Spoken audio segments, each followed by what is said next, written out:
Hi, this is Monica from Gorgeous Globe. You're listening to Barefoot Radio. Fire your boss, sell your car, travel the world. You're listening to Barefoot Radio with your host, Graham Brown.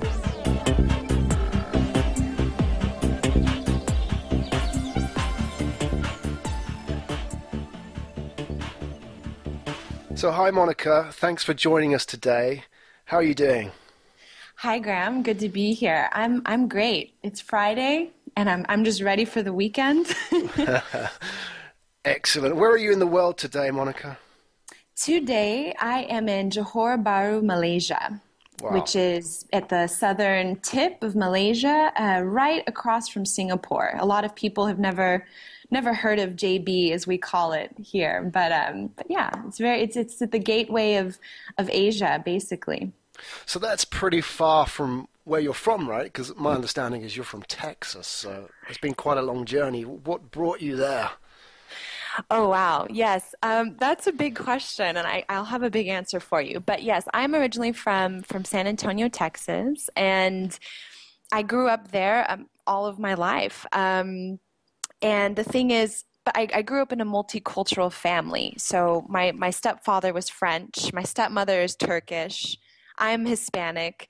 I kind of always grew up with this idea that everyone was different and that, you know, the diversity is kind of what kept our family interesting. And so basically, after I graduated college, I always knew somehow I would be overseas. I didn't know in what capacity, but I knew that I wanted to be in Europe specifically.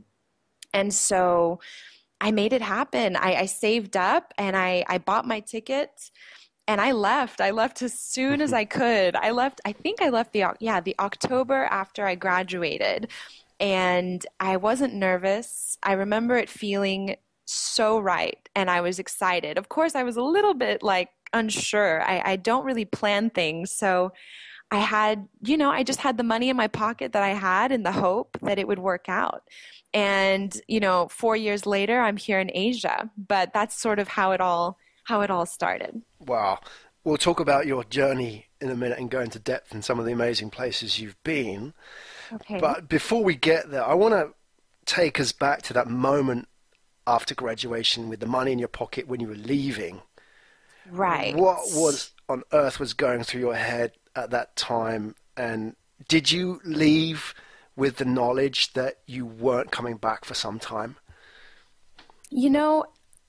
Just to give you some insight, I grew up in a community where, after graduation, you go off and you pursue your career, you become an important person, or, you Right. really, you become a lawyer, a doctor. I mean, it was an affluent community in the sense that people didn't really, that wasn't the norm. You didn't just take a year off. If you did that, it was kind of like, oh, she's lost. She doesn't know what she wants to do. There's sort of a stigma attached to it. And so when I graduated, I was applying for jobs like everybody else. And in the year 2011, especially in the US, it wasn't so easy for somebody who had studied communication, marketing, and media. Everybody was sort of coming out with that degree. And so I just decided, I had this intuition, I had this gut feeling like this isn't for me. I'm not meant to settle down yet. I'm not really meant to grow my roots in Texas, at least not yet. And it was a hard decision because I knew I was coming. I mean, my family and my friends probably thought like I was crazy, Right. although they were very supportive. But once I make my mind up, that's pretty much it. And I hired a French tutor that I found on Craigslist. So, I was really trying to I thought that if I could at least learn some French before moving to Paris, that would be like, okay, another push in the right direction. And, I just tried not to listen to what other people were saying. And especially I was trying not to care what other people thought, because I knew that in my community there, it was a little bit strange, Well, that's an interesting point because I'm curious to know how you dealt with the people who thought you were nuts for doing this, right? Yeah. Because this is the biggest challenge that faces a lot of people who want to go and live Right. the kind of lifestyle that you're living. They love what you're doing, but it's the voices. Oh, What do you yeah. do? How do you deal with that?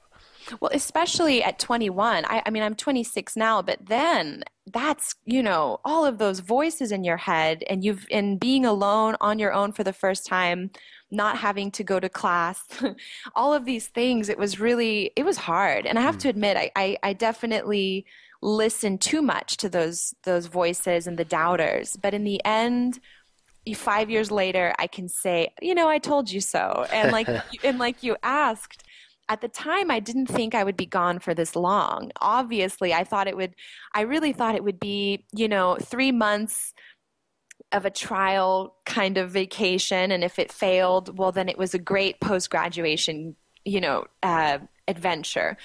But I had no idea I would meet my future husband, Hmm. and that I would fall in love with Europe, and that I would fall in love with Asia. I mean, life had other plans. So, that's how it always happens. Wow, it's a great story. Let's talk about that moment when you were actually leaving. Did you know how you were going to make money when you were flying out to Paris, or were you just winging it? Um, so I did research, obviously, and Paris, I think at the time that I researched it was the second most expensive city in the world. So I obviously had to have a bit of a plan, and I was actually intending on becoming a certified English teacher in Mm. Paris. But I had gone through a company that was actually pretty phony, and they ended up, stealing my deposit. They Wow. turned they yeah they turned out not to be very, not a good company at all. So Mm. I ended up doing odd jobs, taking odd jobs like from bartending to babysitting to teaching. Of course, all of these things were sort of freelance on my own accord, and that's how I ended up making the money there. But before I left to Paris, I had saved up. I worked all summer and I saved like a crazy person. And that's how I was able to pay my first 3 months of rent. And I didn't have to worry about that. That's kind of important to give you that base. Yeah. Do you Oh, yeah. think when those 3 months were up, you were tempted to go back because, you were living, dare I say it, more of a hand-to-mouth existence with the work, right? You Right. weren't doing permanent thing, you didn't have the business at that stage. What was going on in your head at that 3 month point? So at the 3 month point, because of the way that the visa situation works, I had to go back to the US. So I did. I went back for about 3 weeks because I decided that I wanted to enroll as a student. I wanted to go back with a student visa, which Mm. allows you to work so many hours per year. And it just makes things much easier in terms of staying long term. And so I went back as a student and I started taking classes at a language school. And then that's when things started happening for me. It was all about who I knew. And I had a friend who got me my first full-time desk job in Paris. And that's how I was able to support myself for the longer part of my time there. And did you need to speak French to run this desk job? Oui. Yes, I really did. But the problem is I always say like fake it till you make it. Right. And actually that's what I did. The interview, I mean, I didn't fake it completely, but I went in saying that I knew more than I actually did, but I got the job and I guess it paid off. And I just had to learn every day on the job. It was definitely, yeah, you just have to dive in head first, especially with the language like French.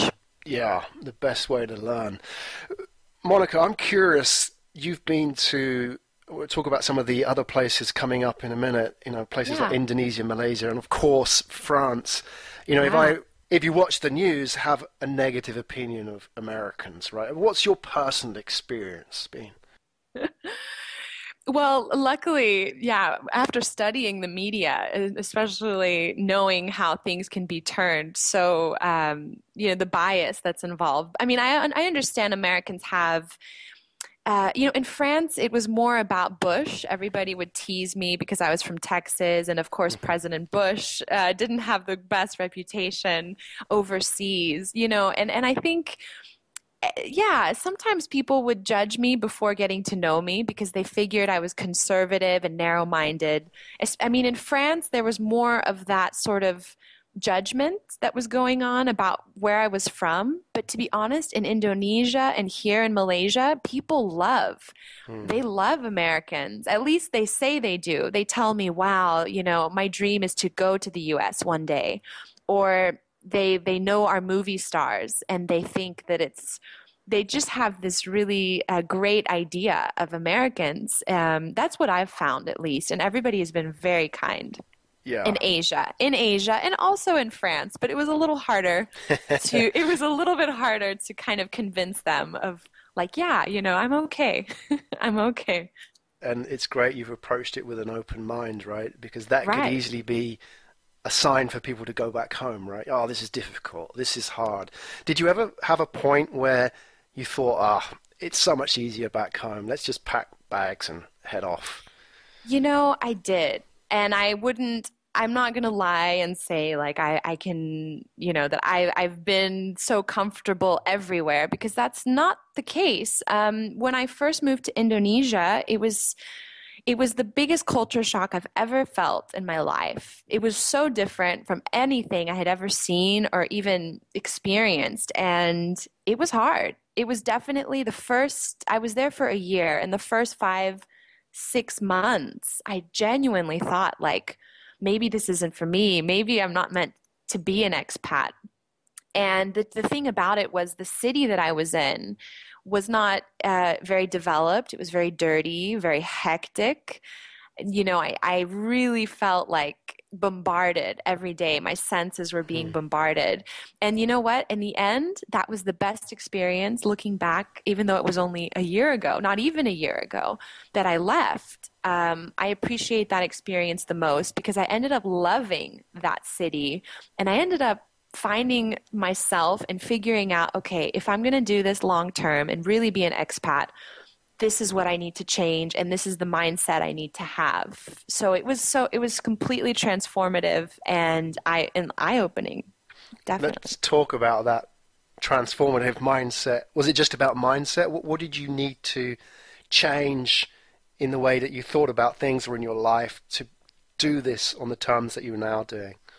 You know, like I said, when I first left Texas, I was only 21. Like in many ways, when you're in your 20s, you're still trying to find yourself and grow up. And I think I've had a very good life. I wouldn't say that I'm spoiled, but in many ways I was. And when I went to Indonesia, I was sort of expecting everything to still be the way that it was, and that's simply not the case. You have to be ready for anything, and the standard of life and the standard of all of these different things that we're used to as Americans or from the Western, world. Hmm. All of these things you have to throw out the window and say, look, I'm living in their country. This is how things are. And I had to humble myself and say, you know what? I'm going to appreciate this, even if I don't like it, even if it's a little bit frustrating. Hmm. I had to really adapt. And I think that's what changed is I became much more flexible, easygoing. And that all of those anxieties and those worries about things that you can't change, it's useless. And I found that I was able to just be okay with that finally be comfortable in my own skin no matter where I am in the world. And that was the best thing. Great. Where were you living in Indonesia at that time? Makassar. That's not On on. That's not mainstream Indonesia, is it? That's a bit of a way it's out, huh? it's not. It's off the beaten path. It's on Sulawesi Island, about an hour flight from Bali. So, when things got really rough, I can't complain, and it's too much because we were able to sort of get on a plane and get out of there and see beautiful places. Beautiful Hmm. places. So why on earth did you choose somewhere like that, which was so different, not just from Texas, but from Europe? Well, yeah, so that's where love comes into play. And, I met my fiance in Paris and he works in chocolate and his company has factories all over the world. And they basically told him, we're starting up a factory, building it from the ground up, and we want you to be there. Do you want to go?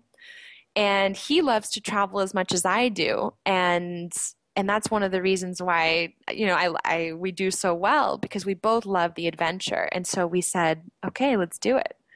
And that was our first, that was my first time into Asia, period, was Makassar. It wasn't really it wasn't the best way to ease into it, but you know what? Hey, after that, I feel like I can do anything.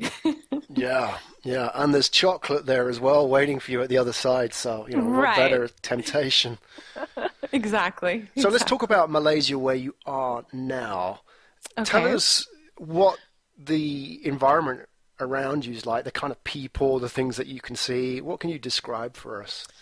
Johor Bahru is the second largest city in Malaysia, if I'm correct, and at least that's what I'm told. And it's a bit industrial. It's not the most beautiful city, but you have, like, where I am right now, I can see a bit of jungle and trees, and there's a lot of nature that is still untouched in Malaysia in general. But then again, it's developing at such a fast rate because of its proximity to Singapore that you're starting to get the feel of a larger city like KL. So it's sort of those two vibes that are coming together, the nature and the big city. But it's, the people, it's such a diverse country. You have the Indian, the Malay, the Chinese, and then of course the expats that do live here. And I think in 5 years, JB will be an interesting destination, just because it's growing so fast and people, they want to be here because it's cheaper than Singapore.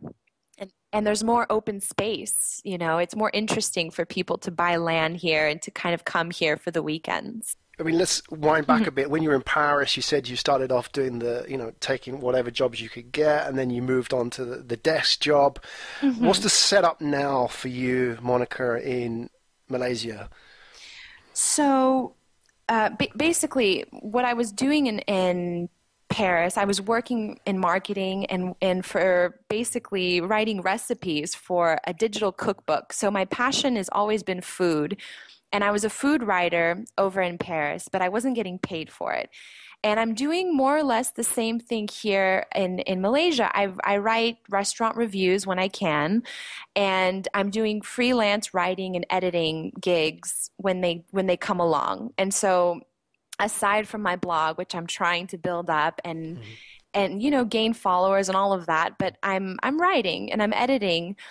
But I also have plans for next year to launch some travel accessories, so purses, bags, totes, things like that. And I started that when I was in Indonesia, actually, and now I'm going to try and get it off the ground next year. So that's kind of what I have in the works. But I'm a writer. I mean, I love to write, so that's what I'm filling my time with. Let's talk a little bit about that in Malaysia. What's Malaysia like for writing about the food scene for somebody who hasn't been? Malaysia, in terms of food, I wrote an article about this. I mean, it's heaven for foodies and for people who are adventurous, have adventurous palates. You have everything here. And especially if you love Asian cuisine, I mean, the Indian food, the Chinese food, you can find Indonesian food here, obviously Malaysian food, Thai food. It's really a melting pot in the truest sense of the word. I think Malaysia in general is so great because you have the biggest mix of cultures and everything that comes along with culture, which is food as well. And that's all here. This is like the heart of that melting pot. So to write about the food, it's like anything else. I'm learning. I have Malaysian friends who are teaching me and telling me about the local cuisines and the local foods, and you go from there. But they do pretty great Western food here as well. So that's easy to write about.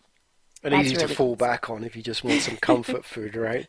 Yes, sometimes you do. Sometimes you do. So I'm curious to know, just to dig a little bit deeper into Malaysia, is that, from my experience, I've lived in countries like Japan and Spain, and people think the food is sushi and paella, right? But Oh, no. often the locals eat very differently. I mean, when people think of Malaysia, they probably think of nasi goreng or